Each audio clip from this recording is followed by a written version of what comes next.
الأذان هتطلع وإحنا نتكل على الله نمشي.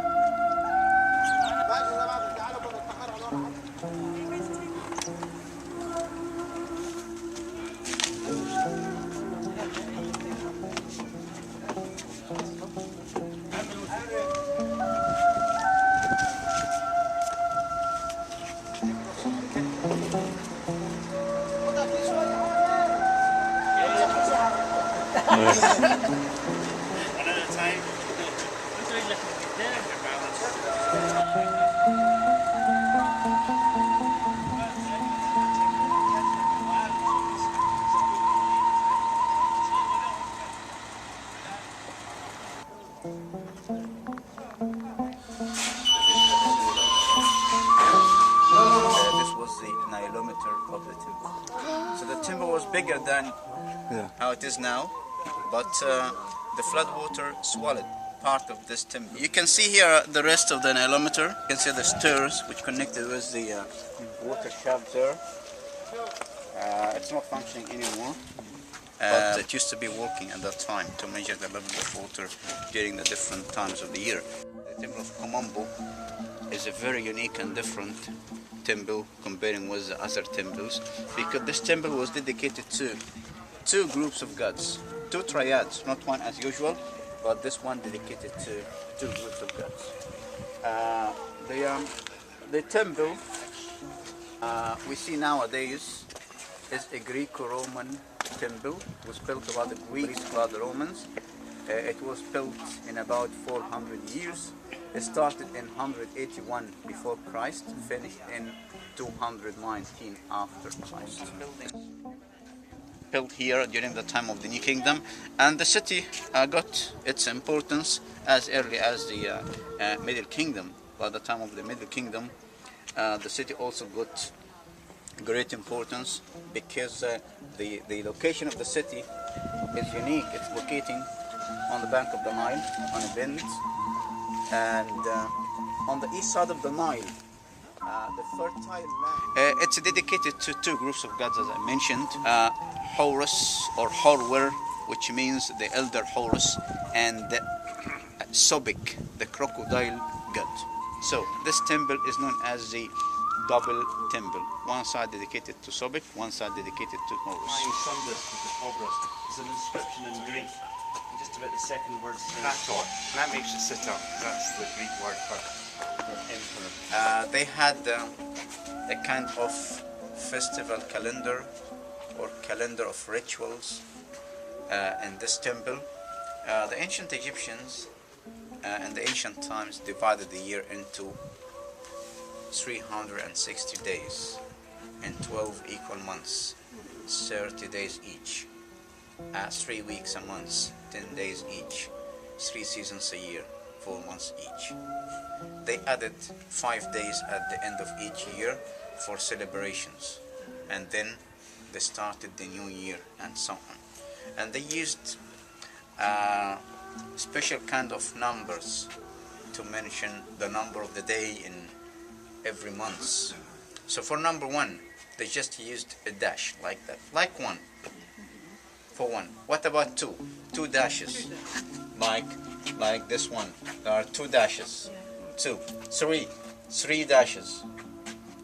4, 4 dashes until 8, 8 dashes. What about 9? This is 9. Circle with a dash in the middle. What about 10? This is 10. This is 10. Alright? So what is this number? This is 10, 10, 9, 29. What is this number? 10, 10 and 6, 26. Beside each day you can see a circle.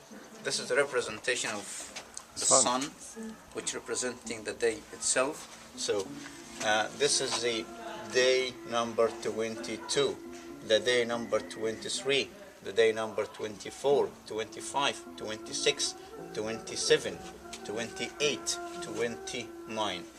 What about 30? It should be 3 of this. But they did not use a number for 30 in this calendar. They used a word which is pronounced bah. Bah or beh, which means it's finished. no more, it's over. And then they start counting again from the beginning. The first day, the second day, the third day, the fourth, and so on.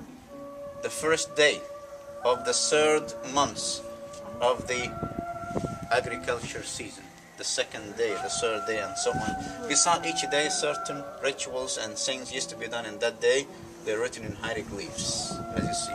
This is the only part remaining of the calendar. It was a big one covering the whole world, but all gone except this part of the calendar, which gives us a good idea about the Egyptian calendar.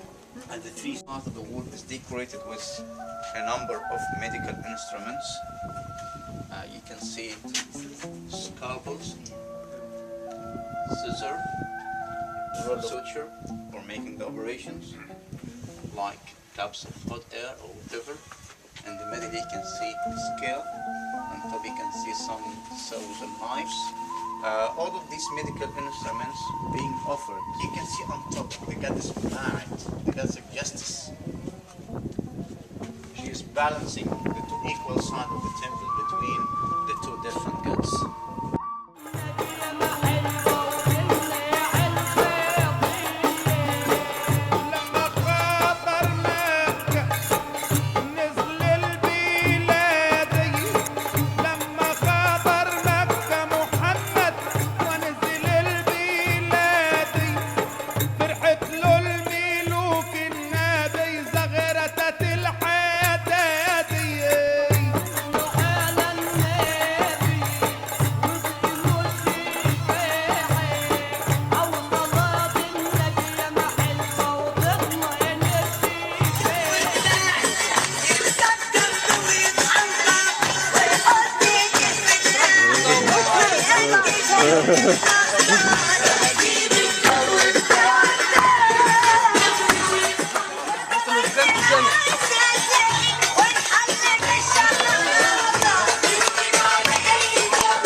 One last